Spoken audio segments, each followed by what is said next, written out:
चलिए हम लोग देखते हैं, सिंपल इंटरेस्ट का प्रश्न है, इसको बनाते हैं। बोल रहा है एक निश्चित धनराशि साधारण ब्याज पर 5 वर्षों में 12,000 और 8 वर्षों में 18,000 हो जाती है। इसका मतलब अमाउंट दिया हुआ है, बोल रहा है प्रश्न में कि 5 साल में कितना हो जाता है, 12,000 हो जाता है। यानी ये अमाउंट दिया हुआ है, क्या दिया हुआ है, अमाउंट यानी मिश्र धन दिया हुआ है। और 8 साल में बोल रहा है कितना हो जाता है, 8 वर्ष में 18,000 हो जाता है। यानी 8 वर्ष में कितना हो जाता है, 18,000 हो जाता है। तो हम लोग यहां से क्या निकाल सकते हैं, 3 साल का ब्याज निकाल सकते हैं, क्योंकि यहां भी अमाउंट है, यहां भी अमाउंट है। तो यहां पर ये बोल सकते हैं ये 3 साल का, 5 साल और 8 साल का दिया हुआ है, दोनों का डिफरेंस 3 साल। तो 3 साल का ब्याज कितना हो जाता है इंटरेस्ट, तो ये 12,000 में से 18,000 जाएगा, यानी 6,000। तो ये 6,000 रुपया हो जाएगा। तो ये 6,000 क्या आ गया, इंटरेस्ट आ गया 3 साल का। तो 3 साल का इंटरेस्ट कितना हो गया, 6,000। तो 1 साल का कितना हो जाएगा, तो बोल सकते हैं 2,000। तो 1 साल का ब्याज 2,000।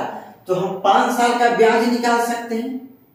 तो 5 साल का ब्याज कितना हो जाएगा, ये 5 गुना, तो ये भी 5 गुना, यानी कि कितना हो जाएगा, 10,000 हो जाएगा 5 साल का ब्याज। तो यहाँ 5 साल का अमाउंट दिया हुआ है 12,000 और 5 साल का यहाँ ब्याज दिया हुआ है 10,000, यानी मूलधन कितना हो जाएगा, प्रिंसिपल। तो हम लोग तो जानते हैं ना, प्रिंसिपल निकालने के लिए क्या करेंगे, अमाउंट में से इंटरेस्ट को घटा देंगे।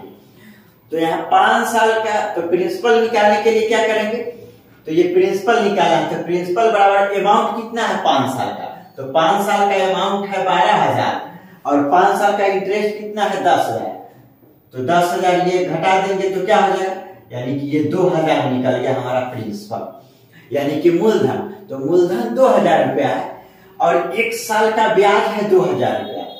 यानी कि बोल सकते हैं परसेंट इंटरेस्ट जो होगा, परसेंट इंटरेस्ट जो होगा क्या होगा, 100% होगा। परसेंट इंटरेस्ट क्या कैसे निकालते हैं, तो 1 साल का ब्याज कितना, तो ये 2,000 बटे ये मूलधन टोटल कितना है 2,000, तो ये 2,000 और गुना क्या हो जाएगा 100, यानी ये कटेगा तो बराबर परसेंट इंटरेस्ट कितना आ गया, 100%। Option number C. देखिए ना, यहां भी देख सकते थे ये मूलधन जैसे ही 2,000 निकला, तो यानी कि जितना आपके पास प्रिंसिपल है, मूलधन है, उतना ही रुपया ब्याज लग रहा है 1 साल पर। यानी कि परसेंट इंटरेस्ट कितना है, यानी साधारण ब्याज का जो दर है वो क्या हो जाएगा, 100% हो जाएगा, यानी 1 साल में ही दुगना हो जा रहा है आपका। तो ऑप्शन सी होगा।